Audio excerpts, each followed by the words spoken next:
Hello, everyone, and welcome back to another week here at The Damage Report, dwelling in the morass that is American politics. But we've brought something good with us, and that thing is Francesca Fiorentini. How's it going, Francesca?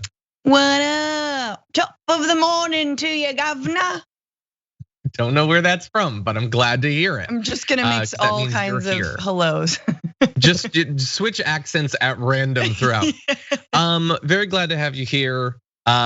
Feeling pretty good about the state of the world relatively this Monday, but it's always good to come to war with a Francesca.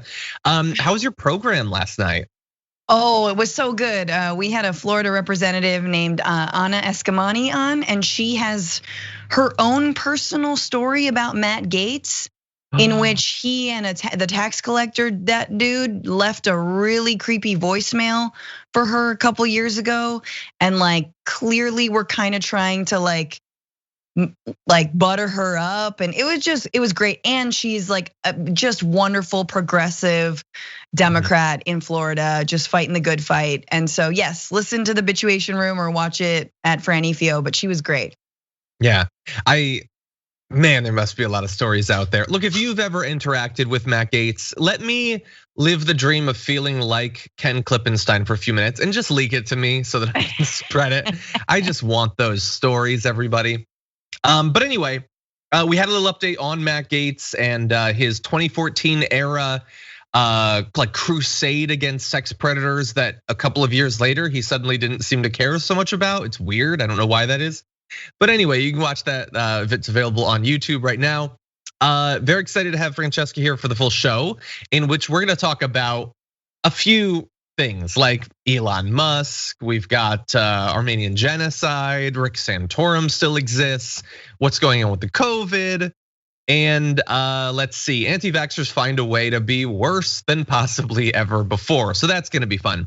But then after that, today is Monday after all, so we're gonna be doing, as we always do for our tier 2 and tier 3 YouTube members, a top 10 list. And Francesca's come up with an awesome one today.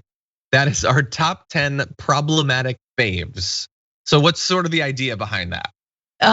So some movie or actor or show that is, maybe doesn't hold up to 2021 snuff when it comes to being as anti-racist and feminist as we would like, or maybe they were low-key canceled, high-key canceled, but you still like them, but you don't want to talk about it or tell anyone, you know, problematic faves. So I had fun putting this together, and mine definitely are on a spectrum of a little bit problematic, but I also have, I think, the person who was canceled more and more effectively than anyone else. So we'll see if she agrees with that. But I believe this person is what all the right wingers say everyone is when they get canceled. But this guy actually was. So anyway, you'll probably be able to figure it out. Okay. But we can talk about that. I like how I bet John's faves are just problematic faves are just gonna be things that nobody else likes. Is that just gonna be like who? Ew. Didn't even do anything wrong. It'll be cool stuff because I'm a cool guy. Anyway, thank you for being here, and thank you all for being here, regardless of where you're at. Very excited to have you here. Feel free to do your part to let more people know about TDR by sharing the stream and liking it as well.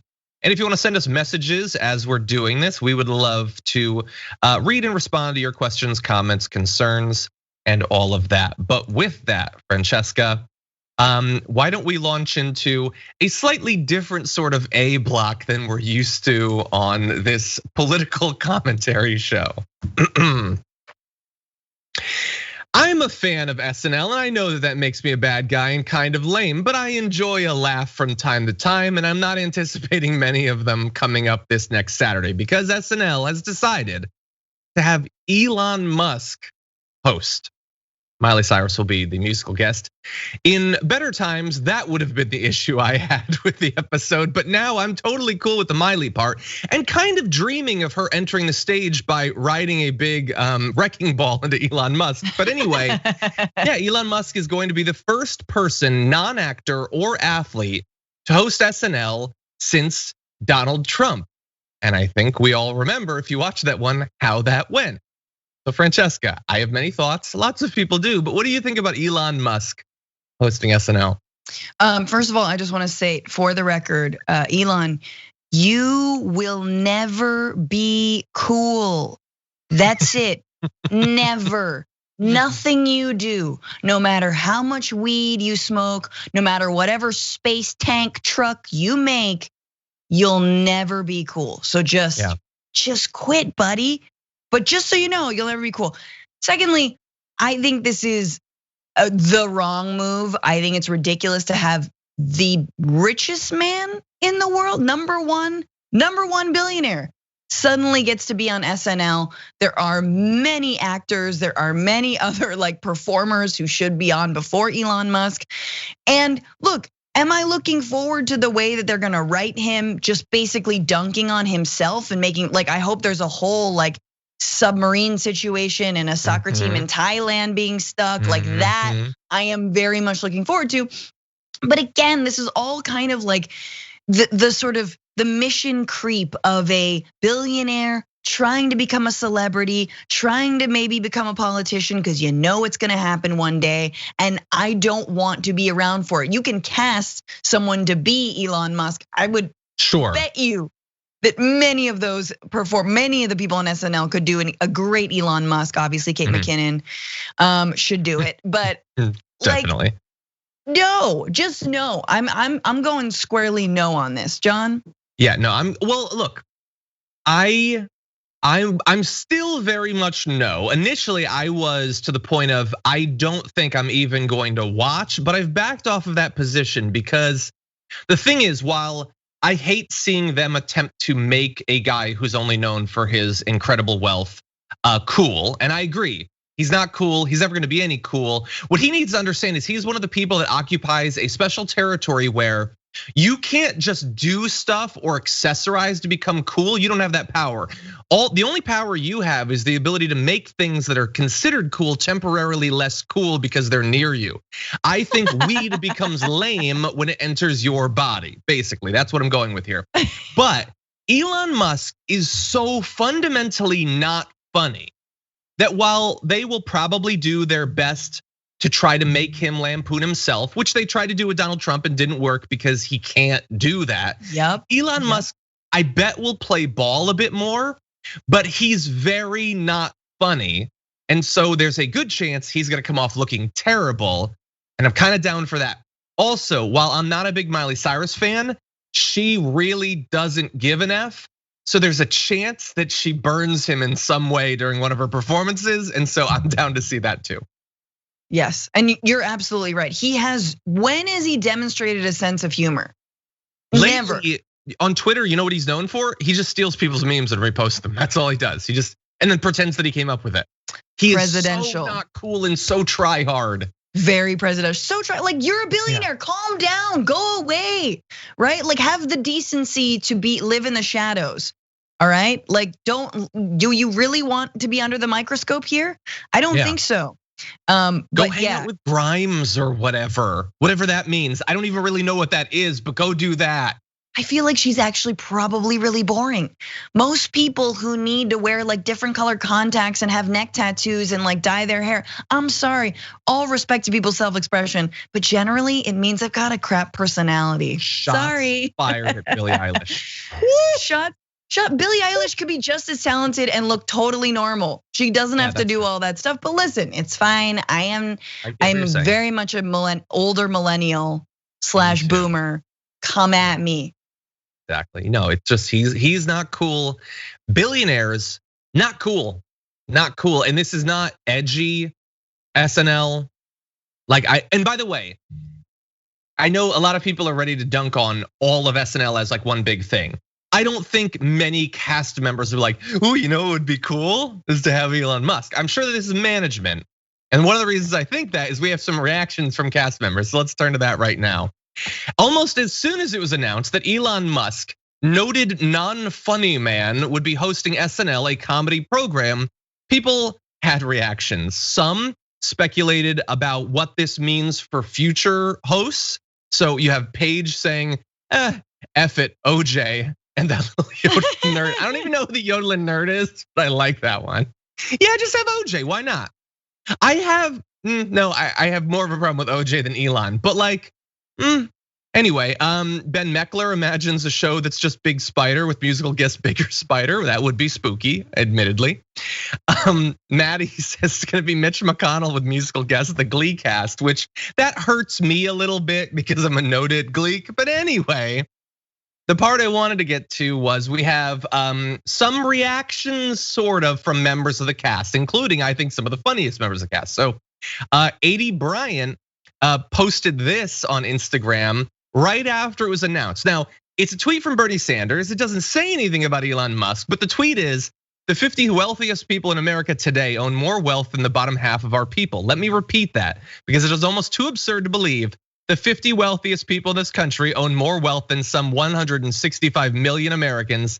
That is a moral obscenity. So that's not about Elon Musk, but it's kind of about Elon Musk, isn't it? What do you think?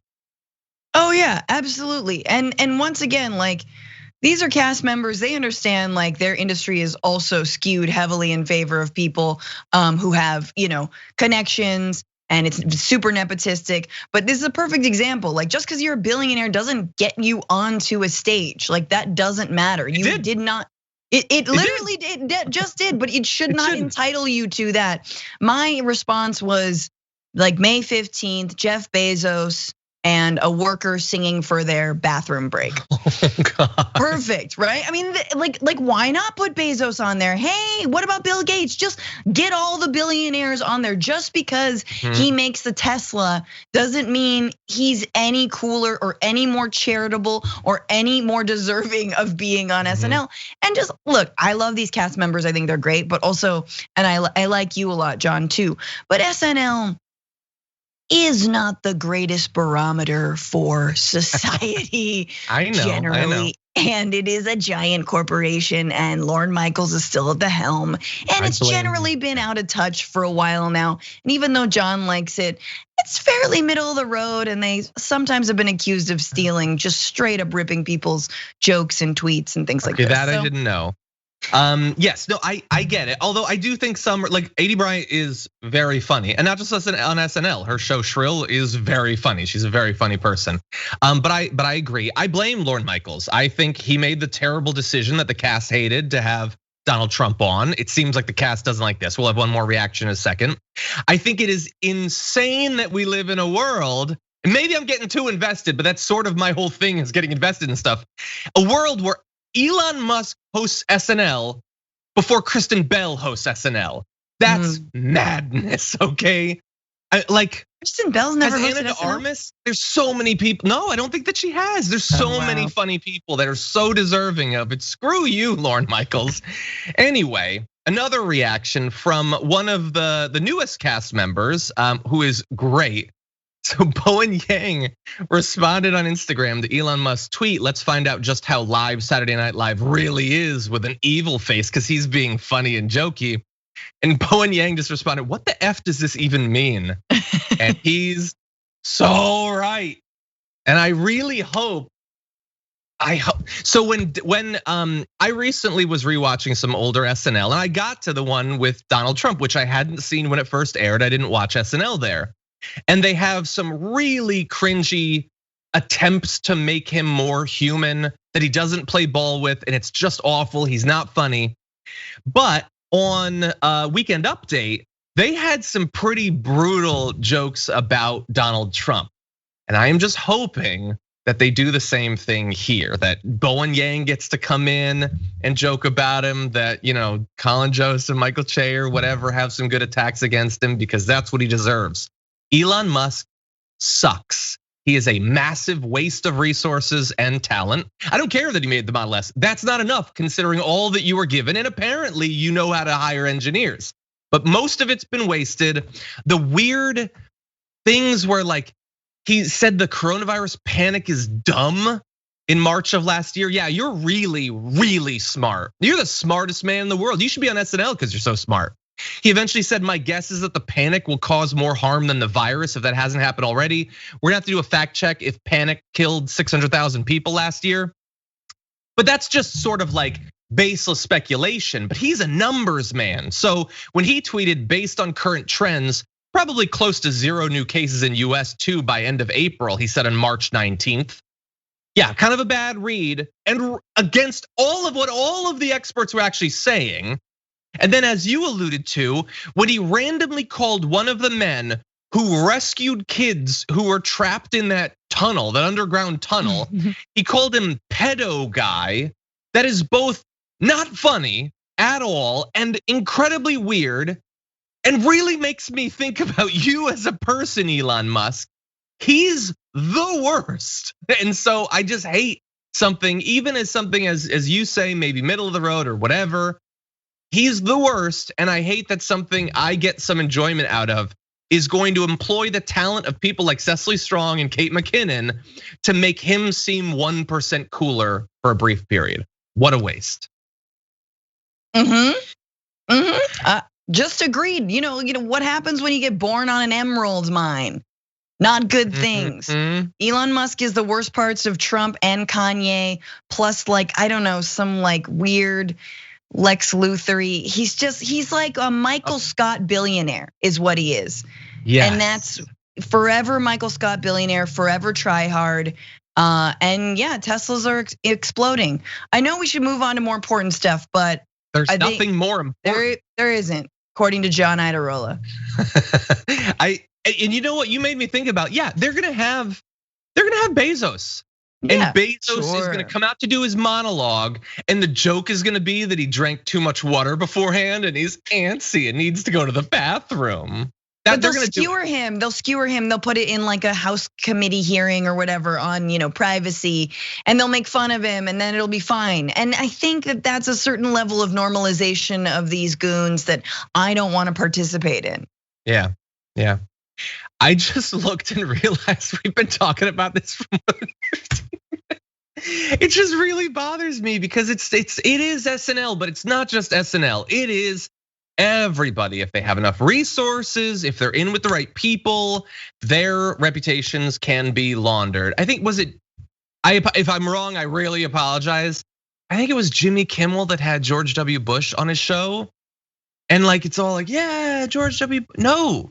He's the worst too, in a different way than Elon Musk. But God, there's so many good people that get no cred, no recognition, no money, no anything. But then the people have just been handed literal piles of emeralds. It's like, let's try to make them look cool for a bit. Ugh. Anyway, we're gonna stop this. We're gonna move on to viewer comments and then turn to something substantively more important. Yes, but anyway. First of all, Starry Eyed Dragon said in the super chat, Dragon Daddy, if you hit 4,000 likes, will you keep D-Block? It's always amazing. If you want D-Block, hit the thumbs up. That is a good point. I know a lot of people want to see the D-Block, but I'm looking right now and, oh no, we already passed 1,000, but I'm gonna raise it. I'm gonna say 2,000. If we don't hit the 2,000, we're not doing the D-Block. Anyway, okay. So let's see, Tina says, Muppet Baby Ben Shapiro is the type of Bama that would go to Best Buy just to buy a soda, yes, and then put it in a tiny bag. Okay, John Mulhall says, good news vegans, Guinness is now a vegan beer. Wow. I didn't know that it wasn't vegan before. What were they putting in it? Anyway, but thank you. Sinners and Saints Ceramic Designs, how's it going? Says, celebrating my second quarantine B-Day and so excited that it falls on a fantastic Monday.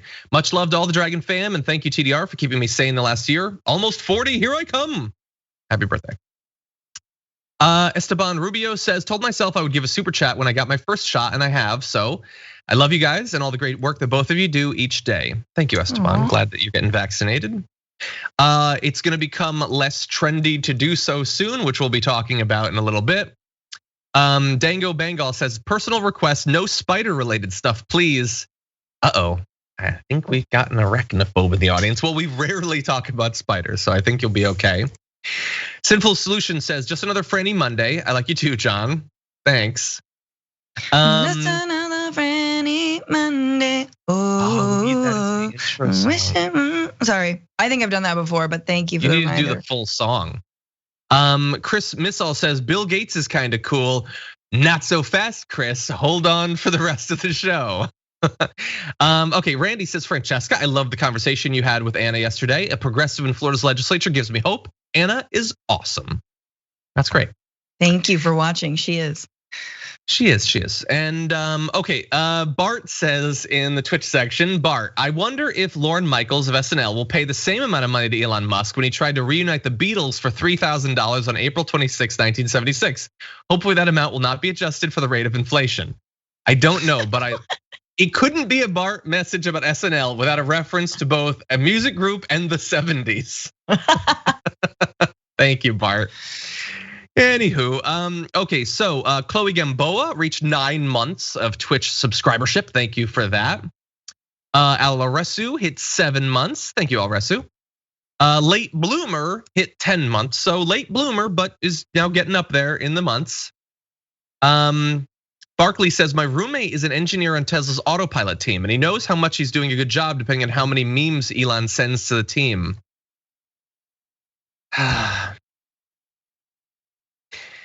Targeted Scapegoat says, Elon had a prominent guest spot on Rick and Morty as Elon Tusk that was quite good. Given others wrote for him, but they will on SNL also. Maybe we should save judgment until we see how much it sucks.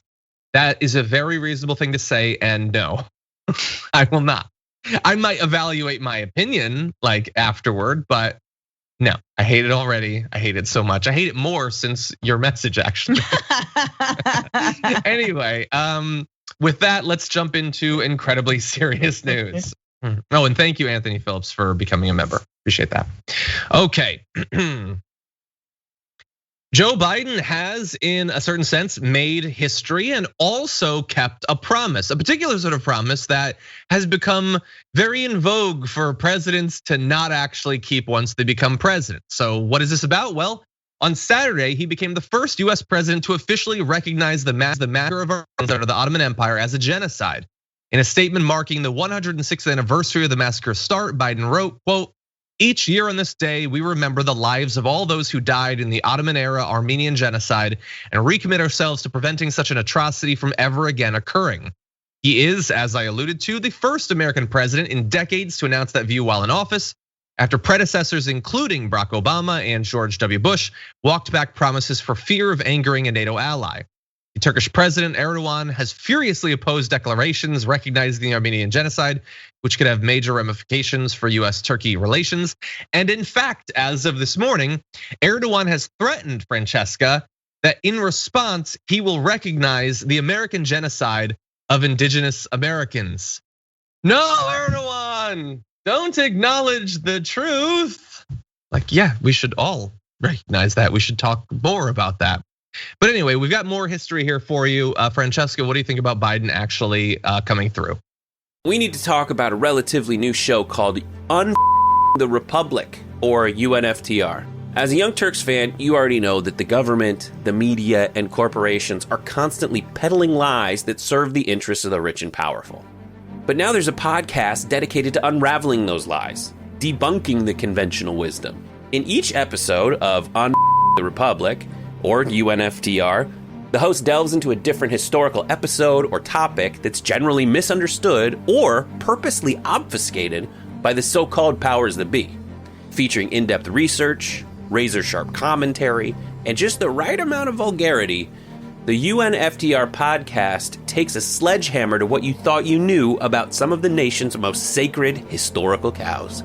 But don't just take my word for it. The New York Times described UNFTR as consistently compelling and educational, aiming to challenge conventional wisdom and upend the historical narratives that were taught in school. For as the great philosopher Yoda once put it, you must unlearn what you have learned. And that's true whether you're in Jedi training or you're uprooting and exposing all the propaganda and disinformation you've been fed over the course of your lifetime. So search for UNFTR in your podcast app today and get ready to get informed, angered, and entertained all at the same time.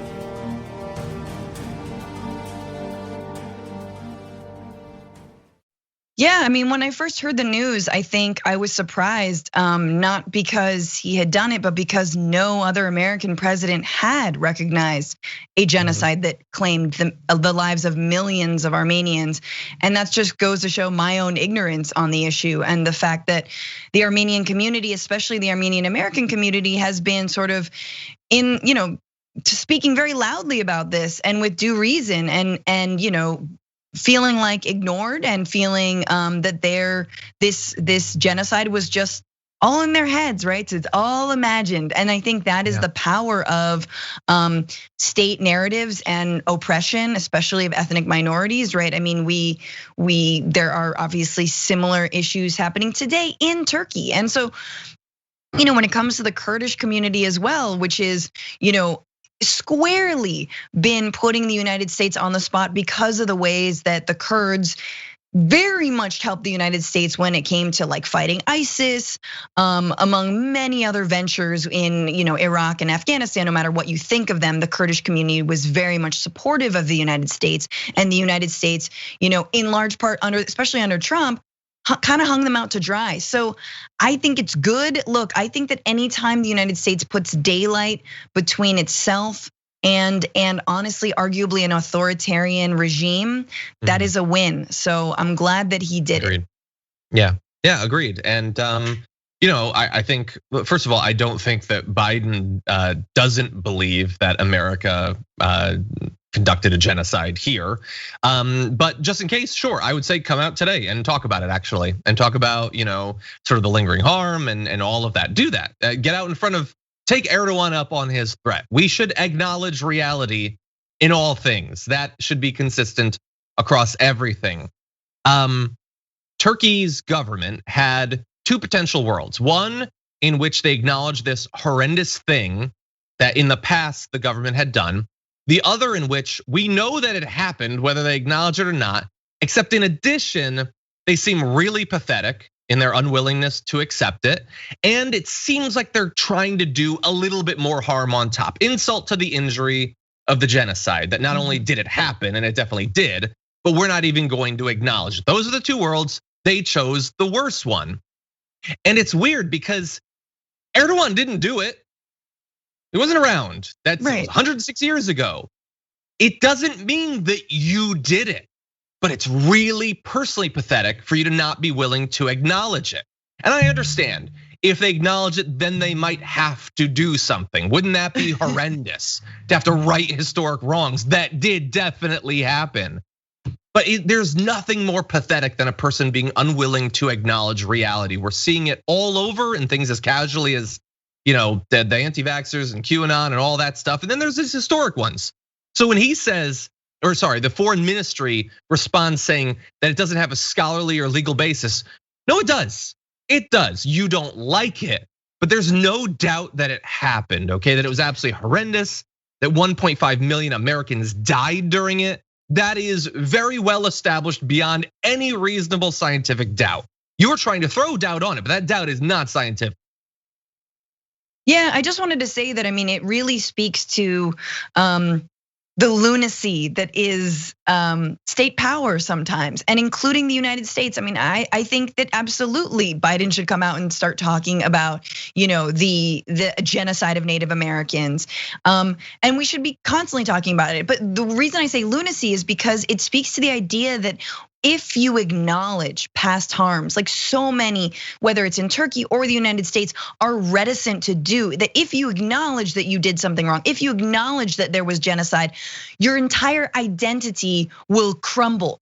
And that's BS. That is plain BS. And the identity of a nation, the identity of a state is forever evolving. It is based on different on events that happen. The identity of this country post-COVID is different than the identity pre-COVID. I hope it's for the better, because oh my God, what a mirror this entire experience has been up to our faces. But this is the thing, and this is what conservatives, no matter where they live, no matter where they are constantly afraid that if they admit past wrongs, suddenly their identities dissolve. And that is not true unless your identity is so wrapped up in, let's be real, ethnic superiority and supremacy that then we've got a real problem. Then that's not a good look.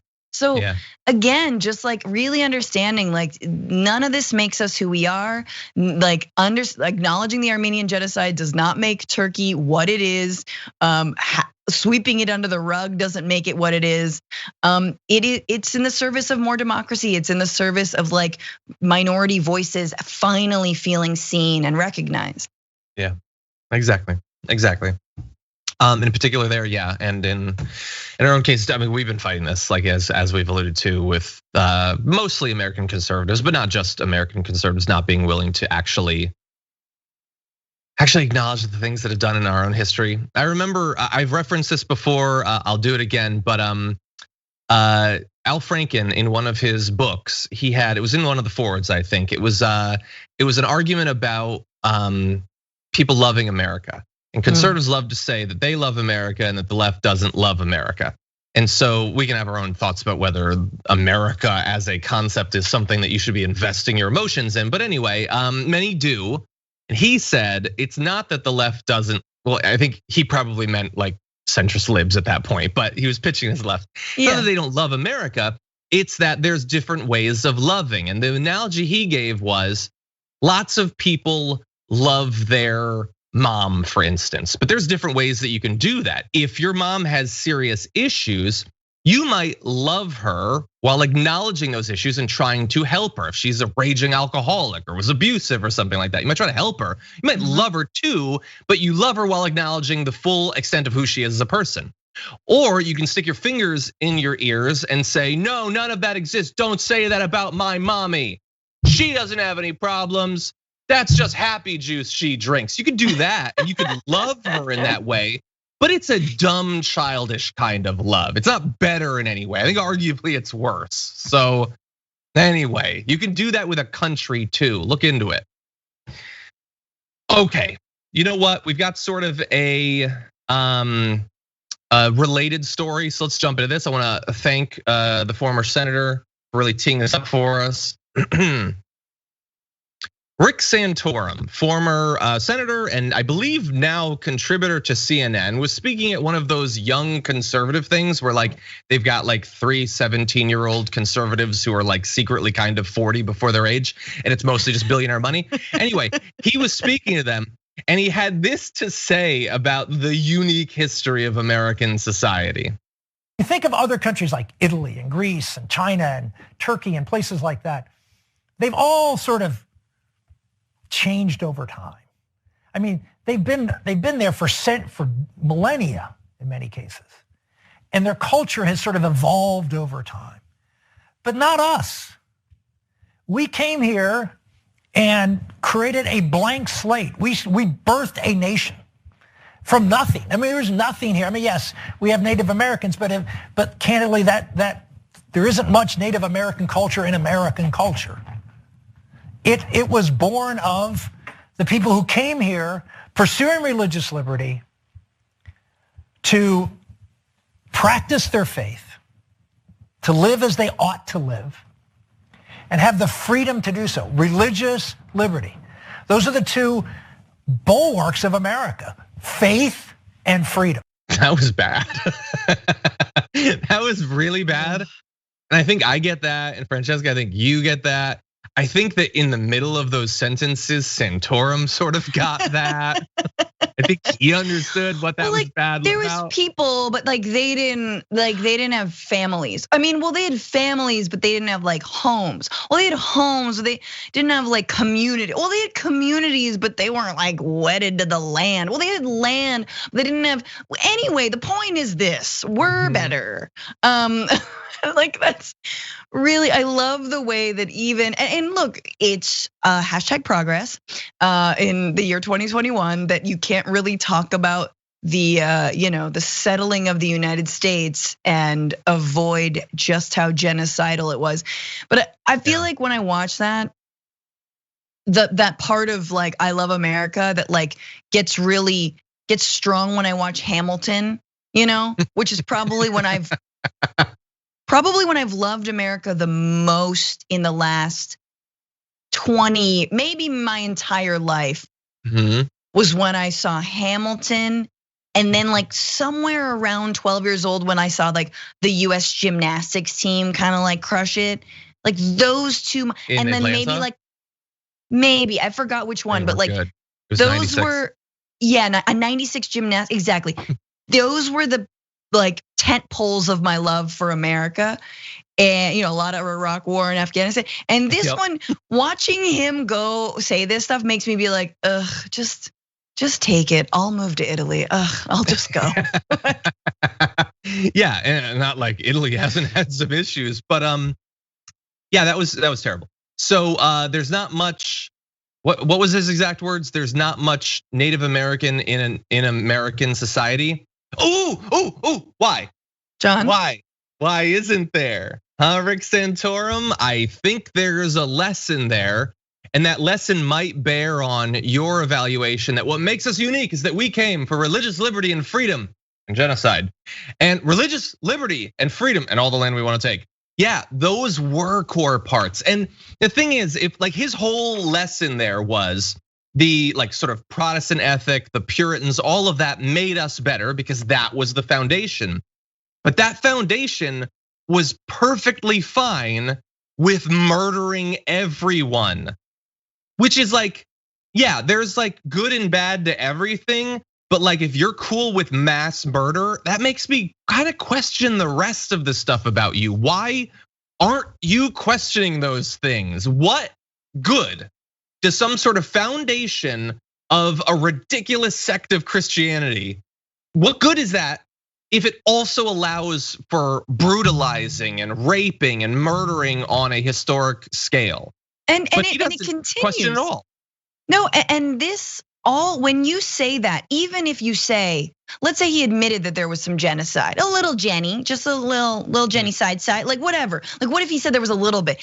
When the right acknowledges this stuff, they put it in the past. And I think as progressives, as leftists, we need to remember that it wasn't just initial conquest. It was years and decades of false promises. Of like, oh, you talk about your puritanical Christian values of not making good on the things that you did say you were going to do, on making agreements, tearing them up, on systematically undermining and killing any kind of leadership from Native communities, right? Just time and again, war after war after war after war, up until today. So that when we have like Deb Haaland as Interior Secretary, that is critical. It is important. It is important to see the Dakota XL pipeline and understand the way that treading on indigenous territory is once again a product of the ways that we have either assigned our history as settler colonial, powers to the past, which it should not be relegated to,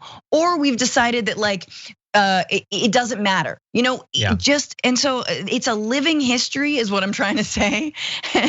And it absolutely matters. And for example, in the Green New Deal that AOC rolled out, there is a remark, there's a part of the 14 pages that, Marjorie Taylor Greene, took a week to read that says, there will be, sure.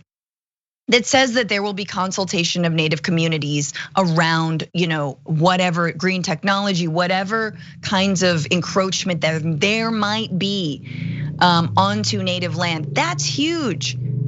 Yeah, that's true. Not saying there will be encroachment. They're just saying that there will be like a discussion with Native communities about how to transition the economy, right?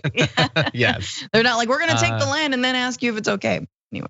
Exactly. Yeah. No, that's just terrible. And like, he's a bad guy. It's a really weird, awful read of history, of a selective read of history, and he gets paid for his thoughts about politics. I believe from seeing it. He was at least before. I don't know for sure, but he wouldn't be the worst person they're currently paying. Anyway, okay, we're gonna read a few more super chats, then jump into a little bit more domestic politics.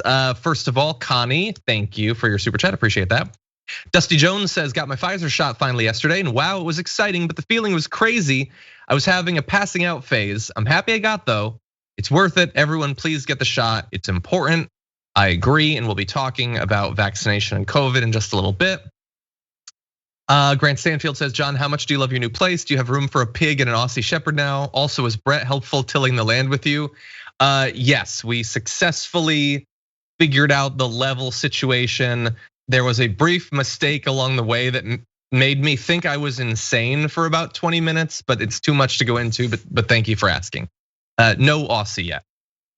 Anyway, Dango Bengal says, reminder, Musk got most of his wealth during the apartheid and comes from a family that owns emerald mines that have bad labor conditions. Well, tell that to the reporters who wrote up glossy things about how he built his empire from nothing. Just had a couple of emerald mines. Anyway, okay, Franklin Sharpslicer says, well, it took over 100 years to decide to recognize the Armenian Genocide. Imagine if it took that for some to accept that the earth is not flat. John Francesca, you rock. Well, I mean, it has. There's some people who, yeah. Anyway, but thank you. I appreciate that. Has any president acknowledged that the earth is round? Formally, I don't know. Biden could be a first. Who cares about student debt? The earth is round. It's so funny that the weird, like at one point in the extended comments, Rick Santorum was like, there's some countries that have changed over centuries, millennia. And I just thought like, he probably had an impulse to be like, but not like too many millennia, only about 5, because there's only been that many. Like there's just so many people that believe such crazy thing. Yep.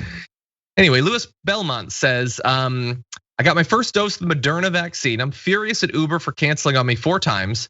That I did what I wasn't supposed to do, and that was take the bus back to my workplace. That's really annoying about the Uber thing. Sorry about that. Glad you got vaccinated though. Lamine Davis says the Elon Musk cameo on Rick and Morty was actually awful.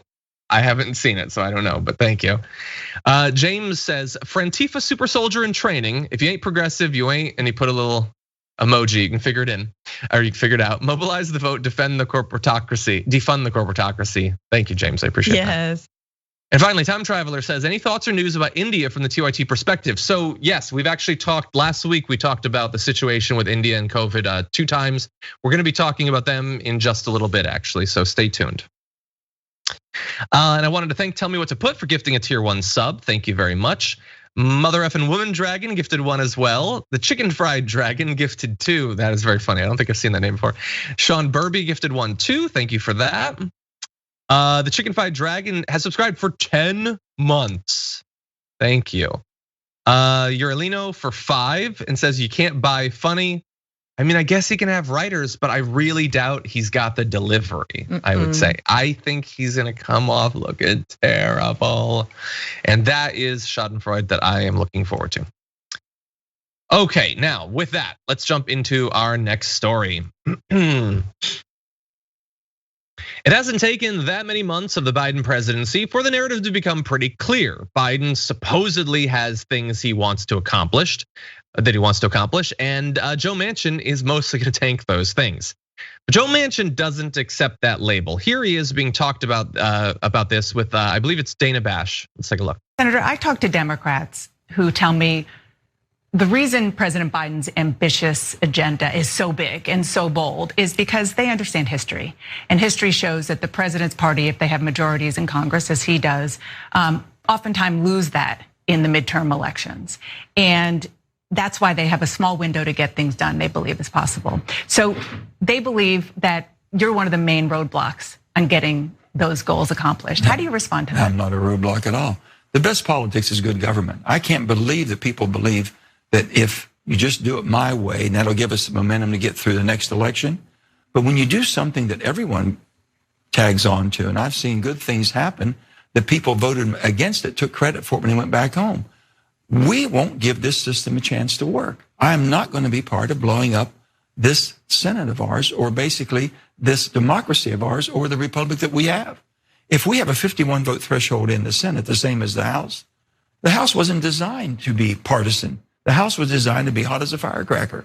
We were designed to cool it off. And that's the founding fathers. It was a brilliant strategy they looked at. So why can't we try to make this work? If you have the violent swings every time you have a party change, then we will have no consistency whatsoever. Okay, Francesca, is he lying or is he the dumbest man in America? I've been thinking about Joe Manchin more than I ever wanted to for a very long time now. And I talked to Emma Vigeland about it, and she was saying that it's all a branding exercise. It's about his ego. It's about this. I'm no longer convinced that it's about his ego or it's about a branding exercise for him. I think it is purely there is someone behind him, multiple people, multiple corporations pulling the strings. He is there in Congress, in the Senate, to drag his feet. That is all he's there to do. We don't know all of the dark money groups that contribute to him. We can imagine it's major fossil fuel companies. But look, he does not care about West Virginians. He does not care about their vote. I'm sure most West Virginians want $15 an hour as a minimum wage raise. I think that would be huge for them. They've got crazy, I mean, Dana Bash in that interview talks about the child poverty in that country. He knows that Republicans are bad faith actors. He knows that if he drags his heels, it'll swing back to Republicans.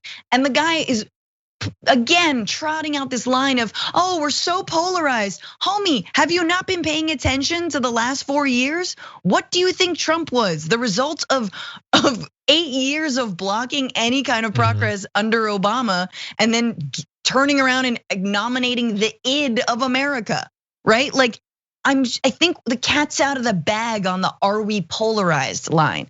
Yeah, and we need to cool down. We need to let the system work, because he just woke up a minute ago before that interview, and he has no prior experience with which to evaluate if we've had enough time for the system to work. No, he's lying there. I largely agree with you. It's just for the donors. Because if it was about his ego, he'd want to stay in the majority so he can get things done. His strategy will lead to him being in the minority, so it can't be that. And look, for virtually every politician, when they speak, they're either lying or they're stupid. And so we have to evaluate which it is. And I'm sorry, you would have to be too stupid to believe what he said. It isn't possible. So the other one has to be it. He has to be lying. I'm sure he's dumb. Most politicians are dumb. I'm sure he's dumb, but he's not that dumb.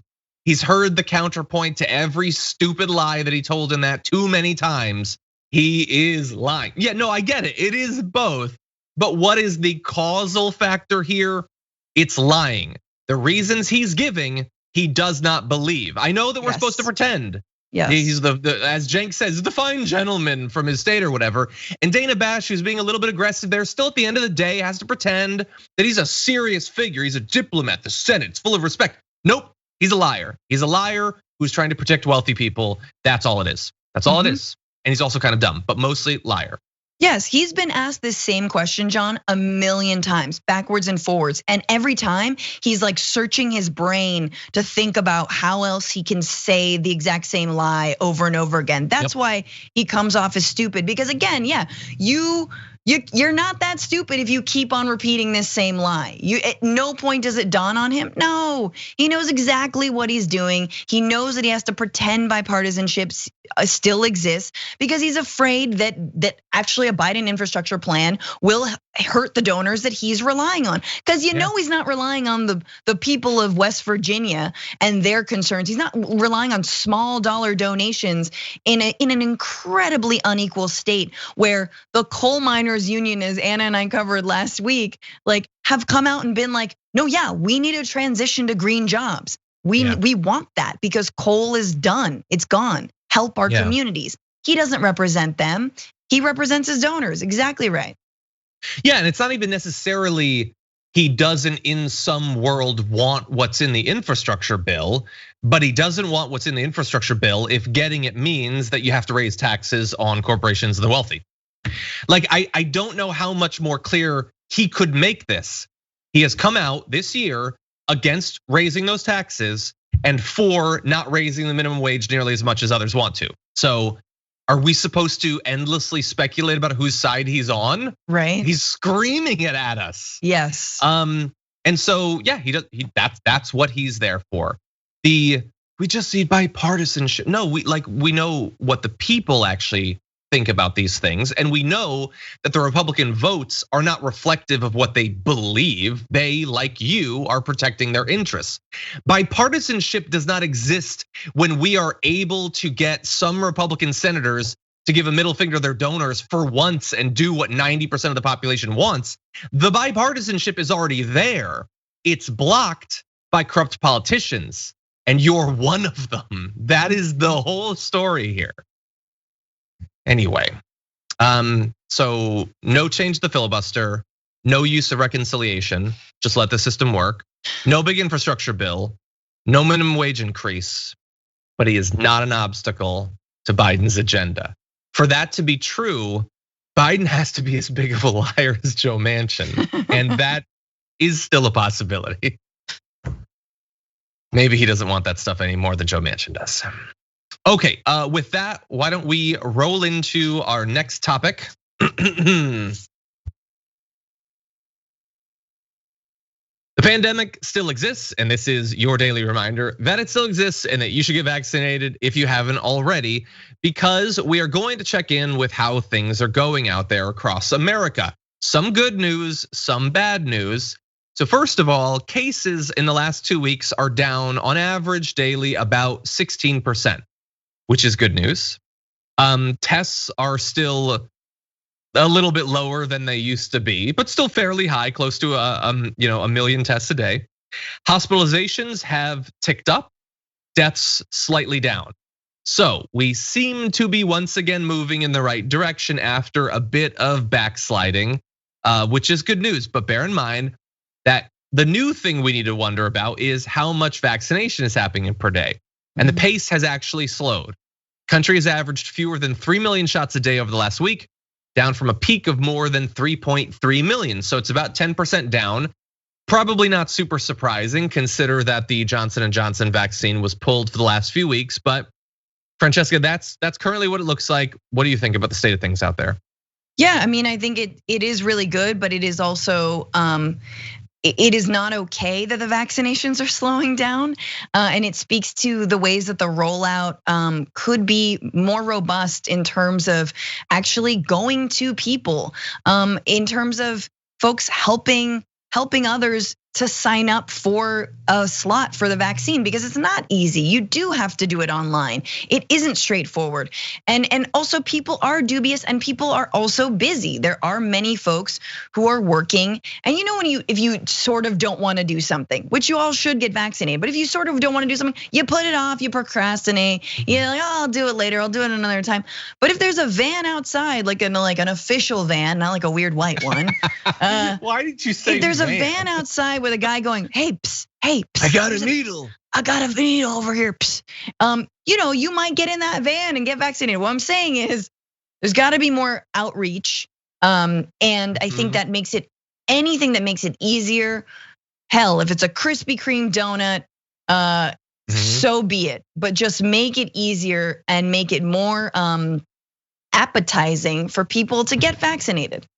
Yeah, yes, the van thing has a few issues, but yeah, like if there were literally trucks of hot and fresh Krispy Kremes, vans, trucks, come on, John, vaccines going through in alleys, I would go in there. I would not ask any questions, and I'd leave my phone behind. Anyway, yes, so I agree. We do need to do what we can to break through people's vaccine hesitancy. Unfortunately, we've done the opposite. I predicted few weeks back that when they paused the J&J vaccine, okay, I get it. That's the responsible thing to do. There've been a couple of cases, 1 in a million of these blood clots. That's serious. You need to look into it. My fear though was there might be no coming back from that. That even once it's evaluated as being safe, people are still not gonna trust it. Most of my predictions are dog crap. They're not true. I'm an idiot. But in this case, it wasn't that tough. So the good news, CDC panel a couple of days ago recommended that the US resume use of the J&J COVID vaccine, saying the benefits outweigh the risks and will save many lives. That's the good news. The bad news is I was right for once. Fewer than half of Americans see the Johnson & Johnson vaccine as safe now, compared with more than 7 in 10 for Pfizer and Moderna. Barely more than a fifth of those not yet vaccinated would be willing to take the J&J vaccine. So the Johnson & Johnson vaccine, which has the noted benefits of only requiring one use, of being easier to transport and store. So for many populations, including in remote and rural areas, a lot easier to get it to people. That the opinion of it now has been destroyed, and very few of the people we need to get to take a vaccine are going to take it. And that is really unfortunate, even if they needed to be responsible about it and all that. A rebrand, dude. Like Big Pharma is so good at rebrands. Just put like a little baby on it. I don't know, Johnson & Johnson, are they good on baby powder? I don't know. Come up with something else. Put your little PR monkeys on the case and JJ's Wonder Fluid. Yeah, JJ's Wonder Fluid. Bands. JJ's Wonder Fluid. I lasted all night with JJ's Wonder Fluid. I'm sorry. Why not? No. Anyway, yeah. So and it is sell it like in a truck stop, like the the little gas stations. By the register. Anyway, here's some more information about the hesitancy though. A quarter of unvaccinated adults say the halt in its distribution made them less inclined to get vaccinated. By the way, not to get less vaccinated with it necessarily, with vaccinated at all. Like they're less likely to take Moderna because they paused on J&J. And so that's half the people who are likely and half who are unlikely to get the shot. So it reinforced for some that this is not for me, and some who were likely to get it were now like, I don't trust any of this, unfortunately. And by the way, nearly 1 in 4 Americans, 24%, are disinclined to get any of the vaccines, down from 32% 3 months ago. 16% rule it out entirely. So maybe a little bit of progress in that area. All it took was like every celebrity in the world telling them to do it and some Krispy Kremes. And we've got a little bit of progress, but still about 1 in 4 say they're not gonna do it. So for us to reach what is generally agreed upon as herd immunity, 1 in 4 of those are likely gonna end up getting the virus. Many of them probably have already had it, let's keep it real, but that's the current state of things and it doesn't look great.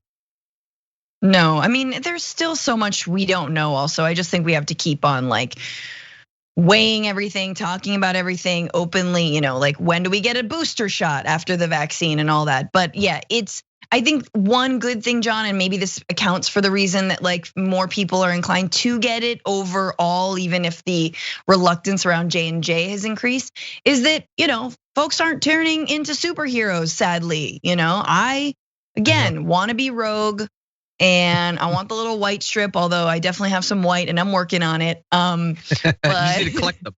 I just need them all in one place. I wish I would just gray right here. And I really want if the J&J vaccine could just give me that little white skunk stripe and I could turn into Rogue from X-Men, look, perfect selling point. Let's rebrand it. But anyway, all to say that like as more folks get it and they do not experience lasting side effects, they are fine. I think that is going, and they're out, hanging out, eating at restaurants, drinking, being with friends and family. That is all you need to convince folks to do it. Yeah. And final one number, just throw out there for you to, because I want to make sure that you have an idea when you go out about your day, how safe are we in terms of vaccination? As of right now, 29% of America is fully vaccinated, 42% have had at least 1 dose. So it's still less than 1 in 3 that are done, less than half that have had any. We're doing really well, we're doing it fast, but it's still not like, it's not good times are back again or whatever. Like we're still in the process, so bear that in mind. Now, note to the director, if we could skip ahead to that nice world map, we're gonna jump in right there. So we've been talking about what has been coined academically as the vaccine apartheid. The fact that some countries like the US have ready, easy, free access to a variety of different coronavirus vaccines, but some countries, including the ones that are the current sites of the most coronavirus, massive skyrocketing cases and deaths in places like India and Brazil, don't have access to it. And so there is a way that could be solved that we've been talking about, trying to encourage President Biden to free up the patents on the vaccines, make the materials necessary available so that these countries can start to produce it domestically and save some of their population. As of right now, though, that is not what Biden is doing, and other countries around the globe also not so supportive of getting rid of those patents. So Bloomberg has put together a great world map of where countries stand on that. So let's take a look at this, and you'll see that the yellow countries are countries that support waiving patent protection.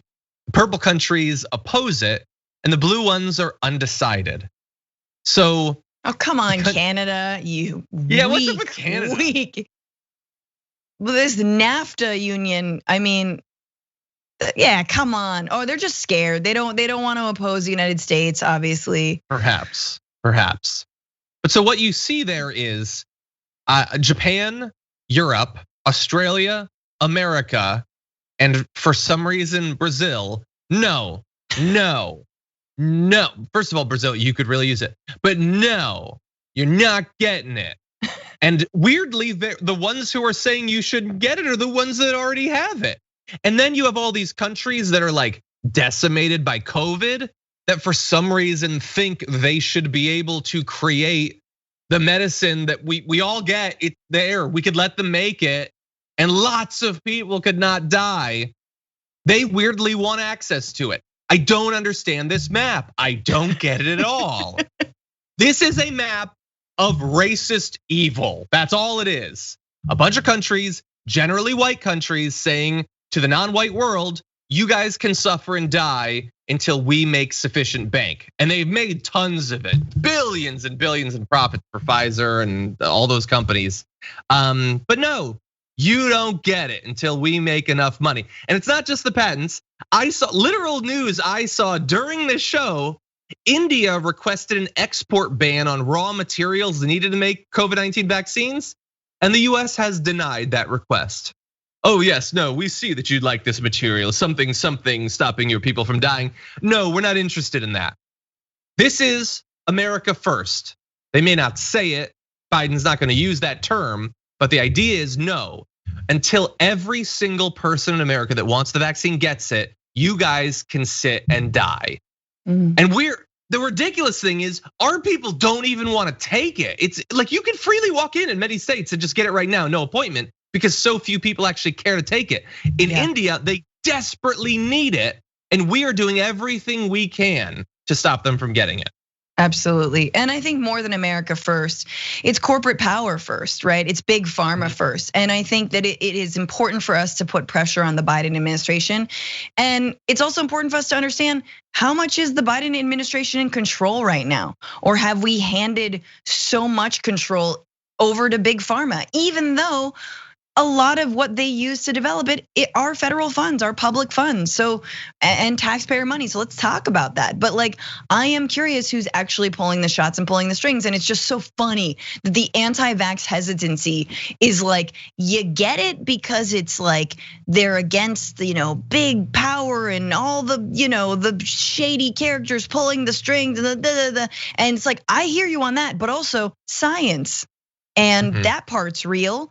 Like, so can we agree that there are shady figures, but that science is also real? What's going on here? But like, it's definitely sad. And I think the other thing, I've said this multiple times on the show, but it bears repeating, that these are not countries without their own laboratories, without their own biochemists, without their own facilities, right? You imagine whatever you think, if you haven't traveled that much, know that it's probably wrong, that India, that Argentina, that all of these like countries, that China have incredible facilities. And if they had access to the actual code, if they were able to access and be able to produce this vaccine, they absolutely could. And I know we're gonna talk about Bill Gates, and man. Yep. Bill Gates is a billionaire that gets a lot of cred for a good amount, like obviously a lot of charitable work and all that. That said, this guy who had magazine articles about his plan to save the world on the very wrong side of history when it comes to the vaccine.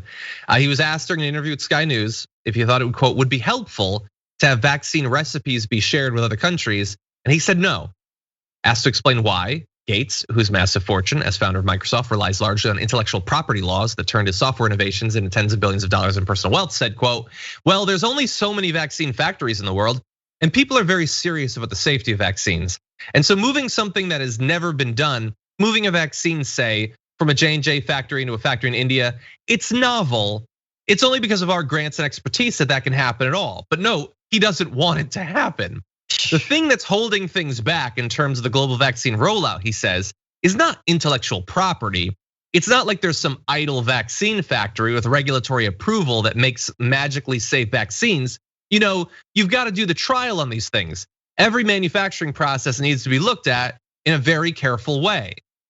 That is not only wrong, that is like the lie he's telling is a fundamentally racist one, that these countries just can't be trusted to do it.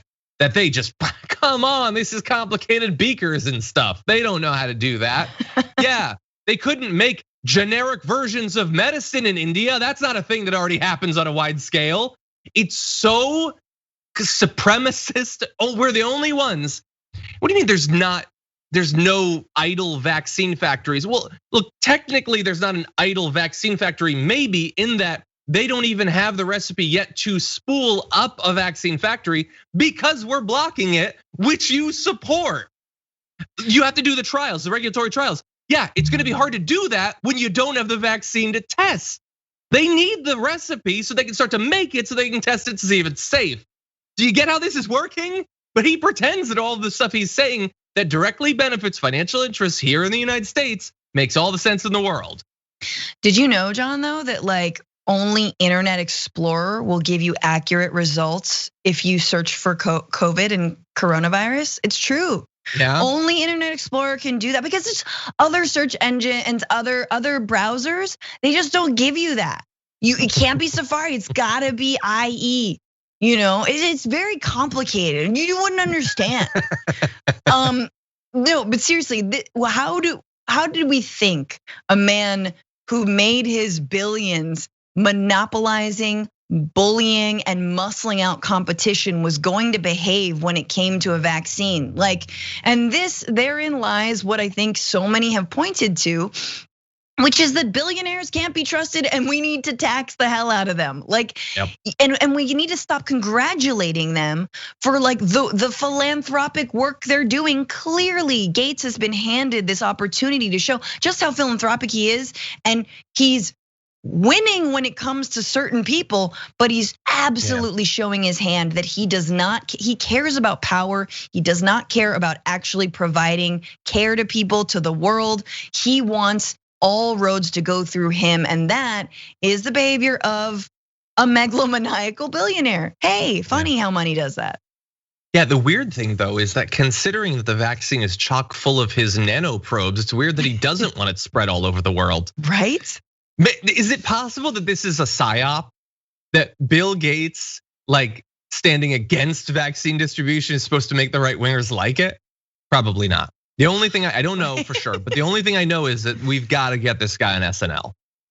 Anyway, there's a reference for you. Fuck him. There you go. Anyway. Tying it all together.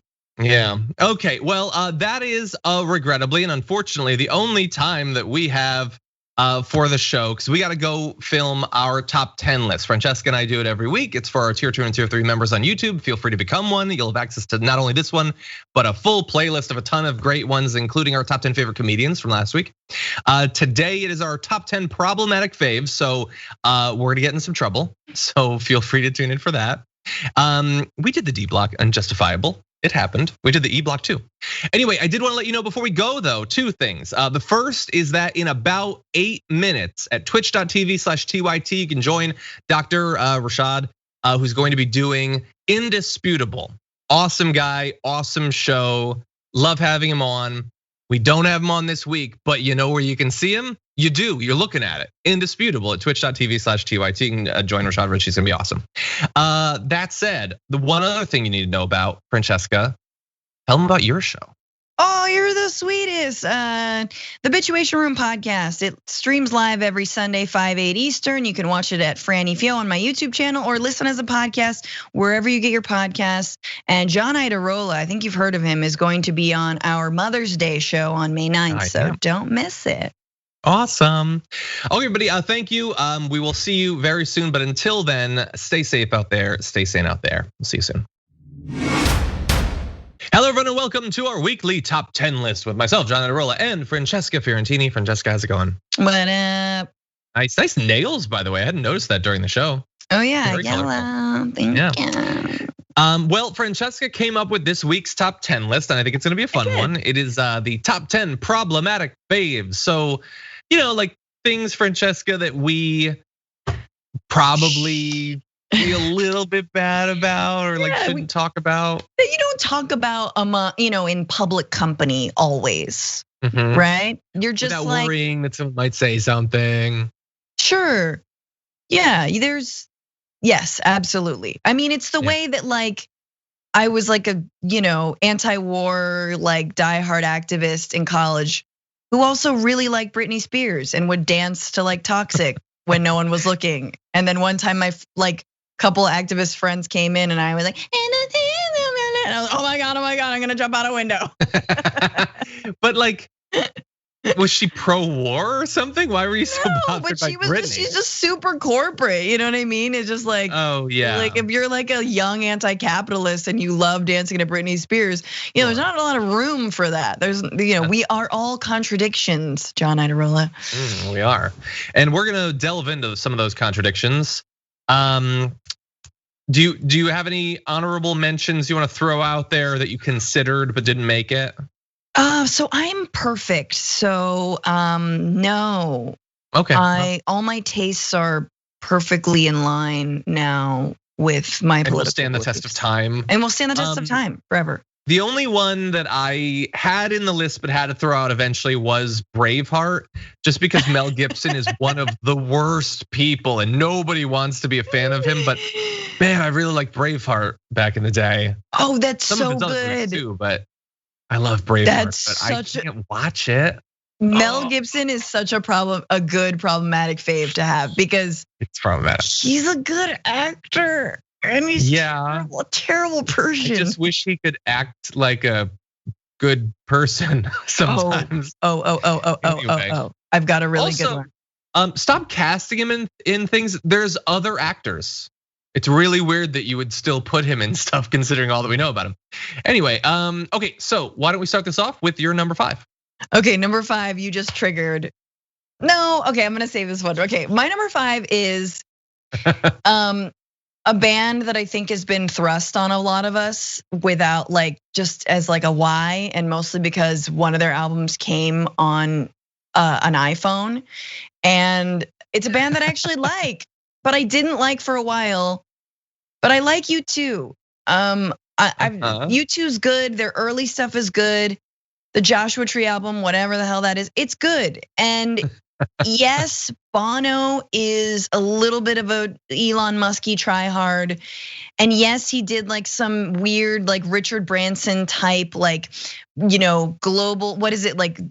He did like a make poverty history campaign, which was like a co-sponsored by the World Economic Forum, like the body directly responsible for making poverty.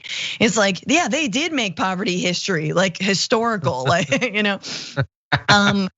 But like Bono's a good singer, U2's a good band, and like I know I feel like a boomer when I say that, but yeah, U2.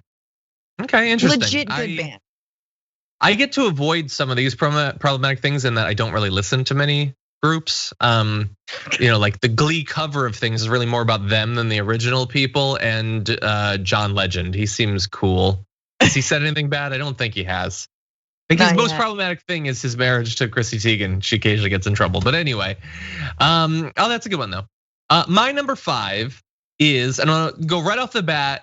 In the show, I alluded to like the person who was most canceled. Right wingers are like, cancel culture, I've been canceled. It doesn't mean anything. They'll say it on TV, they'll say it in a Washington Post editorial, like cancel doesn't mean anything. It usually means you make more money. But for this guy, it really did work. And the show is problematic too. So my number 5 is Seinfeld, which I don't think has necessarily stood the test of time as well. Like it was a very white program and stuff like that. But the issue that's problematic about it is not the show really, it's Michael Richards. Because like 8 years after the show, he had his Laugh Factory meltdown where he chanted the N-word multiple times. And that dude got canceled. He did. When was the last time you saw Michael Richards? Never, but to be fair, he wasn't doing all that much. Like he was doing more stand up than he was like getting like, commercial deals or anything like this. But yes, that was a fairly unforgivable rant. And I feel like he's probably, he's living off royalties. He's fine. Oh, he's rich, I'm sure. And he was in the Curb reunion. He did his own show, was only on for like 2 months back a billion years ago. He was in some Kirstie Alley show that was only on for a little bit. Oh God, and that's really it. He's a difficult guy. Like he was so good as Kramer, and that's such a big part of why Seinfeld is funny. But man, he had one of the Worst nights. He had a bad night. That's a bad night. It's a real bad night. And I don't say that in the like he had a bad day mass shooter type excuse, but like yeah. I think it is unforgivable that your mind, even under stress, even when being heckled, even when being mad, would like go to just screaming the N-word at people. That's just like, that feels the unforgivable part, but like the idea that he was, I don't know. The idea that he was under stress, like I get that. I just don't know about the other part. No, and I don't think someone should be judged for by like like their worst moment, like literally their worst moment. So I don't know. It's a conversation. What if when your worst moment stands out that much? Yeah. Like my worst moment was when I ran over that kid and then, okay, so I did back over them to finish the job, but that was my two moments, the first hit and then the backing up. Dude, speaking of which, many celebrities have hit people with their cars. Halle Berry was on the Oscars. She hit someone with her car and killed them. That's true. So did Matthew Broderick. Like what? Yeah. Oh wow. Okay, well, let's talk about we could talk for a very long time. Who's your number 4? Number 4. Okay. Once again, I just think he's a good actor, and he's problematic as hell. Oh no. Tom Cruise. I'm just gonna say it. My man has been abducted by what is that dude's name from the Scientology church? Miscavige, yeah. The cabbage, yes. The cabbage, miscarriage, yeah. That's but Tom Cruise is an incredible actor. There are 2 movies that I love him in the most, which are Minority Report, which I think is one of my top movies, and Magnolia, which he is incredible in that film. It's just too bad that like whatever he's running from, whatever he needs to seek solace from, has led him into the arms of Xenu, and made him kind of a monster. Kind of crazy and willing to support a group that does a lot of bad stuff. Yeah, he's a good actor. I recently rewatched Minority Report. Still like it. Wish that they would have a version of it that is unbleached. It's this weird effect over the whole movie. I don't like. But anyway, he's a really good actor, and he's done some regrettable things to his face in recent years. But I get it. Lots of them do. Yes, he's problematic in a different way than a lot of these. But yeah, I get what you're saying. He's a good actor. But his body's still banging, you know what I'm saying? Yeah, he's done some good stuff to his body. Good stuff to his body. A lot of people probably have. But anyway, yes, good one. My number 4 is low ranked because it is quite problematic, but I don't think a lot of people think about this anymore. But my number 4, one of my favorite like laugh track sitcoms of all time, is Married with Children. And I don't think a lot of people even remember it exists anymore.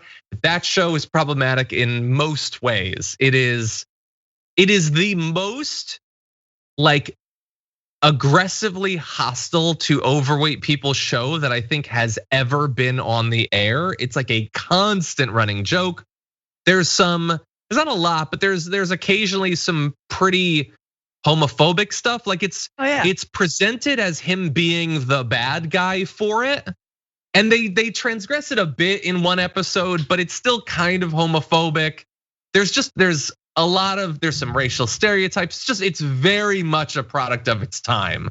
I still have a lot of fond memories of liking it, but it's self-aware. So I mean, what's interesting about the product of his time is that it was a time when like people were like, oh, we can just be sort of ironic. Look, Family Guy is way more problematic in my book than Married with Children.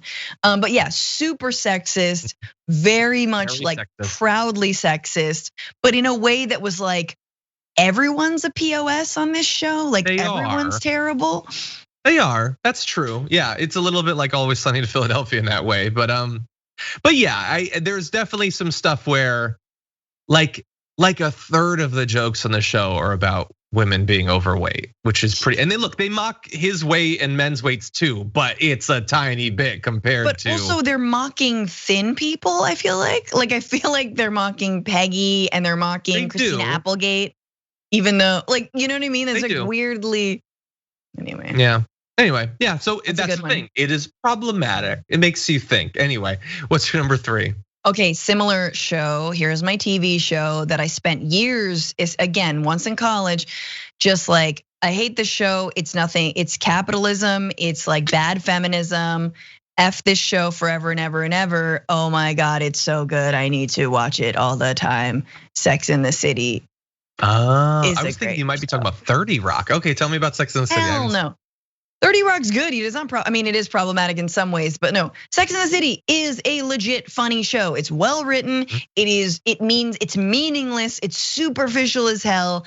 And Carrie is a terrible girlfriend, but it is fun and I love it within its like, contained fart of a thing. Like they never try to get too political. They never try to get too problematic. They're just in like a privileged Manhattan bubble of their own making and everything is coming up roses. And they do not pass the Bechdel test ever. They always talk about men. Never in a whole show? Never, pretty much never. Maybe once or twice, but it's just good. It's legit good, and I like it. So I know Brett likes it. I've never seen it, but I know a lot of people. You haven't been made to watch it. I might have watched like one episode once or something. Anyway, I haven't seen that. I haven't seen Lost. I'm cultureless.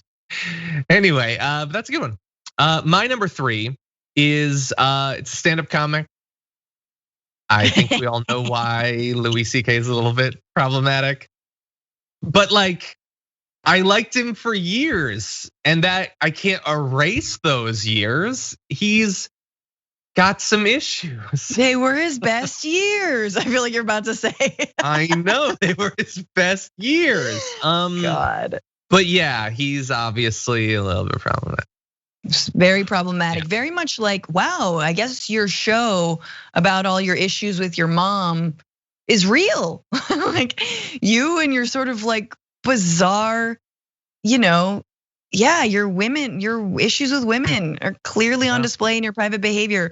And it was such a blow. It really was hard to take, I think, because I think when it comes to stand-up comedy, someone can get up on stage and make jokes about something. He can make jokes about, he flirted with making like low-key sexual assault jokes, like, he made a lot of ridiculous jokes and he got away with it because he's like this lovable ginger big dude and he's like, hey, and he's funny as hell, so effortlessly funny. And then when we realized that he was like maybe kind of doing some of the things that he joked about or like kind of a bad actor, it changes how you think about someone and their craft because you don't trust them anymore. But yeah, it's sad. It's too bad that my man couldn't get help for that. And I'm sorry for the folks who, I'm sorry for the women that he victimized, and sorry for like, look, comedy is this again needs an HR department, if that, needs way more than that. But yeah, Louis, not been canceled. He's fine. He'll tour, no problem. Sure. Still can get He's not gigs. Michael Richards. Yeah, he's not Michael. It's true. Yeah. Okay, what's your number 2? Number 2 is a dual one. It's basically Oscar movies that have won that we're not supposed to like, that I liked. I think I know what one of them is, and I agree already. What are you gonna say? Well, it's a conjoined, number 2, which is Crash and Green Book. Are both good movies. Those are not what I thought.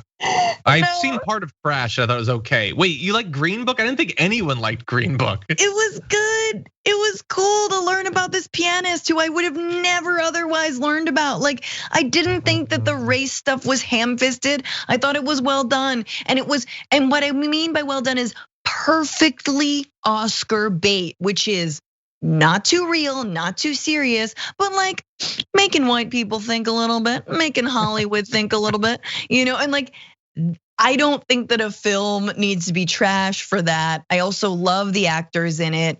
And I also thought Crash actually was ham-fisted, but kind of good. Like it was that Gosling? Was he in that? No, but Ludacris was in it. It was like an ensemble. I get that mixed up all the time. Yeah, Ryan Gosling and Ludacris. Yeah. It was like an ensemble cast about like race relations in LA or the United States via people rear-ending each other. Yeah. It's actually better than it sounds, and I didn't hate it. I'm sorry. I actually thought it was like fairly okay at what it was trying to say. That's fine. I watched a bit of it and I don't remember hating it. This was a billion years ago. I thought you were gonna say the La other La one Land? that people were, yeah, which I like. I really like La La Land, even though I don't really care. I didn't care for Ryan Gosling before, but Emma Stone is a delight, and I thought the music was pretty good. And I like it. Crash I guess is I'm like, problematic. Crash is my bad LA movie. Like Crash is greater than La La Land is what I'm trying La La to say. Land is exactly what my life is like in LA. Can't I be represented? Anyway, that's not my number 2 though. My number 2 is the thing that is problematic for multiple reasons. It is perhaps the thing where the person who made it problematic rather than what's explicitly in it. And that is Harry Potter. Which I am coming to realize with every passing year. I thought I really liked it, and I really liked the world and all that. It's turning out I just really like those books and movies for the most part, and not even all of them. I haven't liked any of the other stuff they've come out with it. J.K. Rowling she needs to stop. She needed to stop a bunch of years ago and not start again because she's bad and she makes her fans feel bad. And she makes the people who like her work feel bad for liking it. And also there's racism in it and some weird anti-Semitic tropes. And there's weird things about slaves and Native American. There's a lot of weird, bad stuff in it. Even if she wasn't horribly transphobic, there's other bad stuff. That said, I do have a lot of fond memories of Harry Potter. And so I hate her for making it and then ruining it. Anyway. I haven't read a single book and now I'm clean and pure. Yeah. And I did that on purpose because I foresaw. For Marjorie Green, I've never read a single book. Now I'm clean and pure.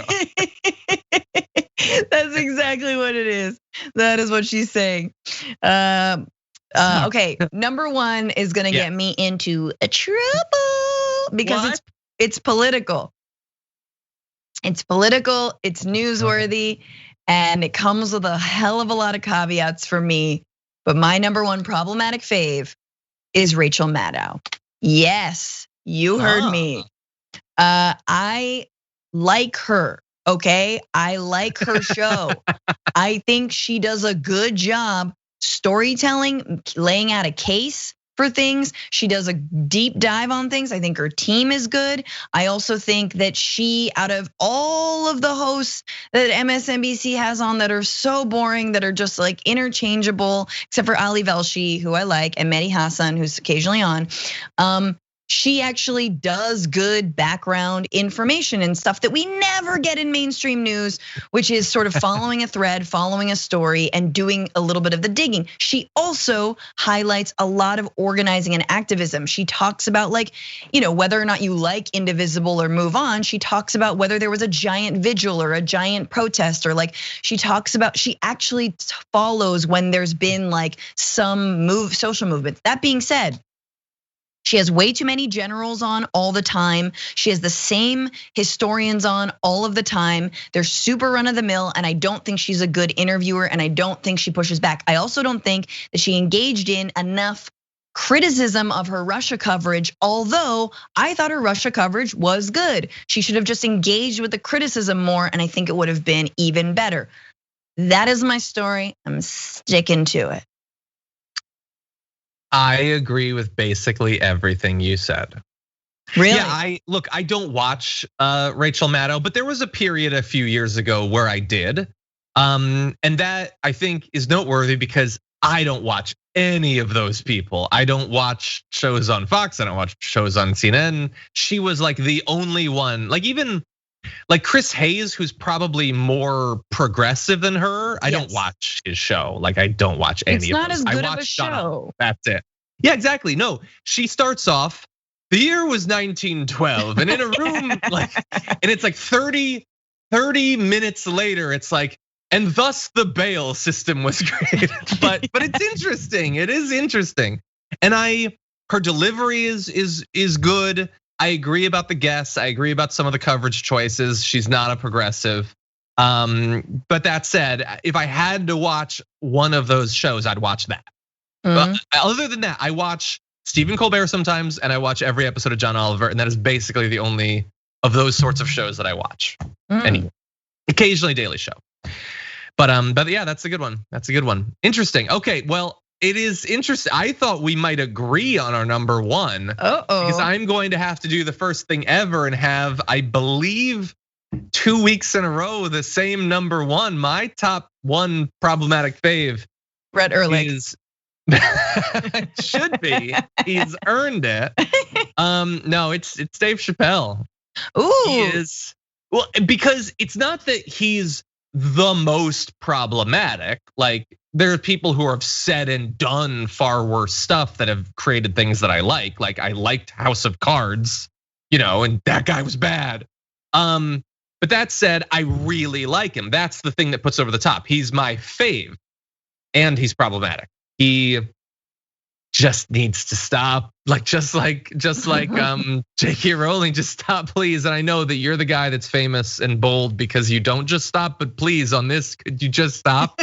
I don't need you to work it out anymore, and I don't need you to try to explain yourself 1,000 times because every explanation is also bad. And then you have to explain your explanation, then explain the explanation of the explanation. And I just stop it and do funny stuff. Please, Dave. Please. That's such a good. I'm begging you. That is such a good summary. Just like, I know you're the guy who is supposed to be like edgy. Stop being edgy on this one. Yeah, it's not good. It's actually bad. It's not good. It's not good. And I know he would, if he saw this, he would think, F John, that's what's gonna make my comedy good, is telling people like that to F off. No, dude, I've loved you for decades. You've been my favorite comedian since like 96. I credited you as giving me the funniest night ever. You almost destroyed my abs. I laughed so hard. I love you, but I need you to stop with all this stuff. Anyway. It gets worse. I mean, it's just really bad, like you wonder what transgender person did something to you, Dave? Like, why are you mad? And then he even says things like, well, this one trans person likes me. And he straight up touted somebody who was okay with Dave Chappelle's anti-trans jokes. And that person committed suicide. I'm not joking, that happened. I did not know that. Yeah, so it all just gets way worse. Stop lifting up the one person who thinks you're okay. It's never okay. It's just that awful. I mean, and it's someone who has such great race analysis who would never. This stuff is so good, good. He would never tolerate, I have a black friend who thinks my racist joke is funny. That doesn't matter. So of course, why would it matter if you have a trans friend who thinks your joke is funny? Doesn't matter. I agree. Yeah, well, thus number one, very problematic. Even more problematic than I thought, it turns out. So it's a tough list. I'm sure there's lots of stuff we've missed. So if you're watching this, feel free to post below both some of your problematic faves and why, and also if you have ideas for future top 10 lists, we'd love to hear them. That said, thank you for being a member of Tier 2 or Tier 3 and making this extra content available. We hope that you enjoy it every week.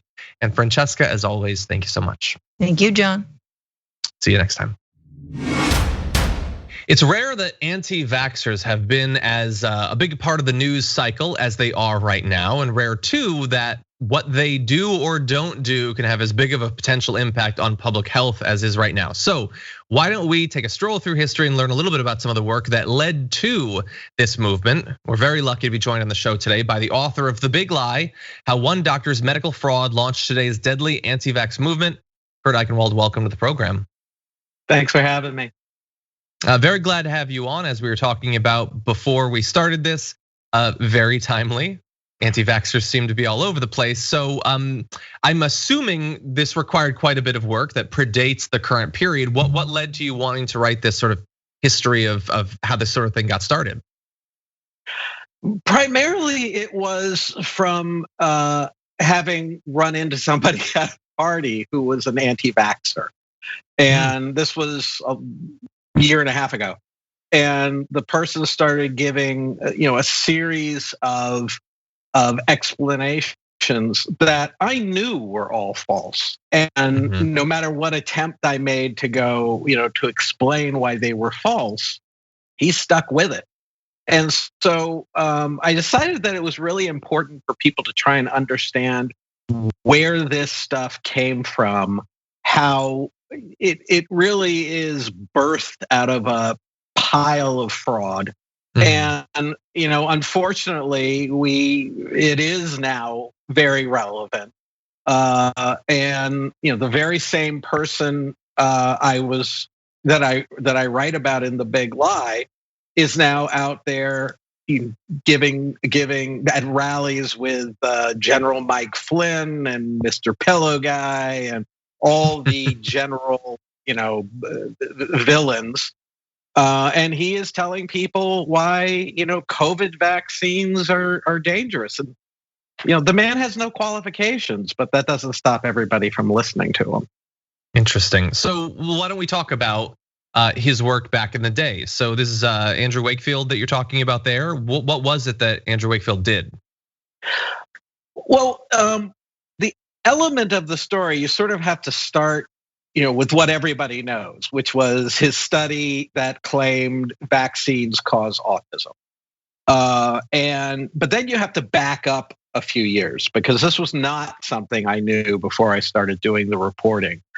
Wakefield had been obsessed with what's called the MMR, the measles, mumps, and rubella vaccine. It's a triple vaccine that has been a godsend. I mean, there are untold numbers of people whose lives have been saved because of it. But Wakefield became obsessed with this vaccine around 1993. And he said that it caused Crohn's disease, which, by the way, is his only area of expertise. He's not a scientist. He is a gastroenterologist. And when that study was blown away, he clearly was extremely upset. He was angry at the British government because he thought the British government should do, a national warning that, vaccines cause Crohn's disease. And he didn't get it. And so he kept attacking. And when he couldn't get it done in journals, he started going into the general media, not getting the attention he so clearly wanted. And then a mother of a child with autism came to him, and she spun this vast theory that the MMR causes an intestinal disease that no one has ever heard of, that results in a shortage of B12 getting to the brain and a leakage of particular entities that go to the brain and cause neurological damage. I mean, you're talking about a study that would require thousands of people, and piece by piece. You can't just do all of it at once. And what Wakefield did was he took 12 kids and had no evidence that any of this happened. He just had initial evidence that kids with autism had occasionally had intestinal problems, which is true, which has been known for a long time. But he declared that meant vaccines cause autism. I'm sorry, the MMR causes autism. And he, from there, just kept going. His fellow scientists on that study were outraged. They're going, it doesn't show anything like that. The study does not show that. But Wakefield knew how to get headlines. And it's very widely believed even to this day, despite the evaluation of that study. Many people seem to believe that either that particular vaccine causes autism, or just, I don't know, I guess vaccines cause autism. You see this sort of thing pretty commonly online. Well, and the thing that you have to know, I mean, I was being nice to Wakefield right then. Here's the ugliest part. He committed fraud and he knew it. Even with the small amount of work he did, he attributed it to 8 out of 12 parents say that there was a temporal connection between the vaccine and the development of autism within 14 days. Well, that was a lie. It was as much as 2 years. Then it was 8 out of 12. Well, there was a reason, because he dropped a series of other parents who said, no, I saw no connection. 8 out of 12 is a big number. The actual number of the people he tested, of the people he interviewed who said that was less than 6%. Mm-hmm. You get the MMR about the same time as you develop autism. They are, normally, if you didn't give someone the MMR and they developed autism, it would be in the same time period. And so is this just a coincidence of time? If it's like saying, oh, people who are 99 die.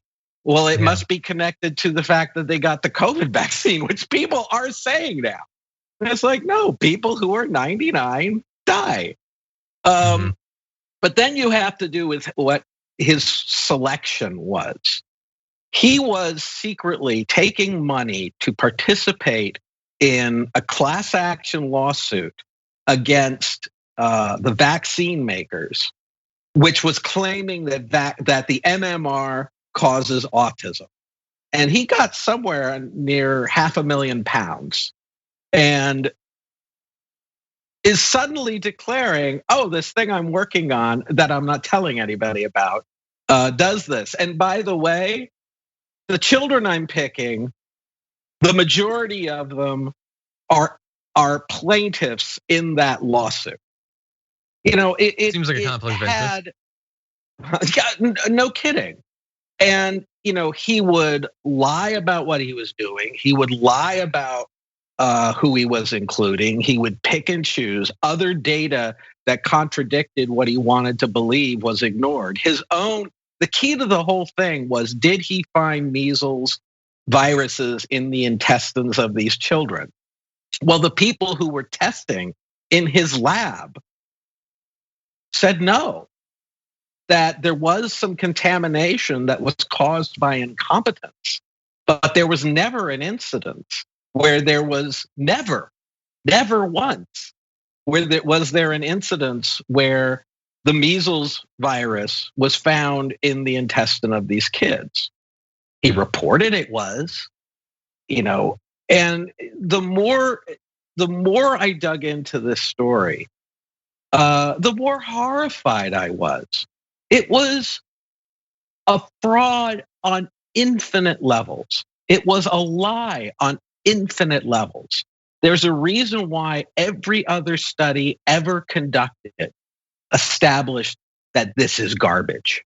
And remember, you're talking about 8 out of 12 parents who were involved in a lawsuit I think it was only 7 who were involved in the lawsuit, though, who were involved in a lawsuit to claim the MMR caused autism, said, oh yeah, the MMR caused my child's autism. We noticed the timing was identical. Yeah. So, and as you go on, and Wakefield is exposed, his corruption is exposed, his lies are exposed, his fraud is exposed. And ultimately, he had what is the equivalent of losing his medical license in Britain. He was what's called struck from the National Health Service list. Okay.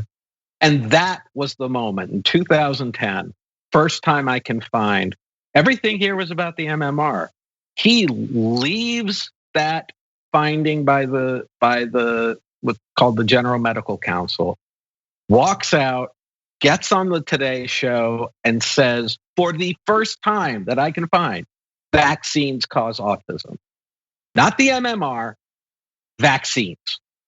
And again, there were no new studies. It was all the 1998 pile of garbage. And he has gone on and on and on. He was meeting with Donald Trump in 2016. And then Trump got up at a debate and lied that, oh yeah, some person who worked for me had a child who had autism, who got the MMR and immediately had autism. Which has never happened in history. There's a lot. I remember. So I do have a question about that because as you allude to, there's a link with Trump there, and as you say, he's still out there saying, you shouldn't take this vaccine, but this is a vaccine that Trump helped to fund some of them, and is promoting to this day that he took himself. That would seem like a bit of a contradiction. Oh, why does Trump want to give people autism then? Well, no. He's not saying that the COVID vaccine gives autism. He's smart enough not to go there. At least I don't think. I mean, God knows what he says. But what he does say, he talks about Jurassic Park. He talks about biomedical engineering. He talks about transformation of DNA. He talks of all this stuff that shows that he is either the stupidest man walking the planet or he's a liar. And, ultimately, now a lot of people who knew him back in the day told me, oh, he's both incredibly stupid, incredibly narcissistic, and doesn't know how science works. I don't know what the answer is. What I do know is that, this one-time almost nobody gastroenterologist doing incredibly narrow research about blood vessels in the intestine is now Elle Macpherson's boyfriend and has bought $1 million mansion in Austin, while he stands up and he talks about researchers who live in small middle-class homes and drive Hyundais, doing it for the money. I mean, the guy is an unbelievable hypocrite. That is a very profitable grift, apparently, as so many in American politics seem to be. Well, this is incredibly fascinating, and I want to remind everyone watching this, there's a book where they can find out much more about this sordid tale, The Big Lie, Inside the Fraud That Launched Today's Anti-Vax Movement, available as of just last week. And congratulations on the book, Kurt. Very much appreciated our conversation. Thanks for having me.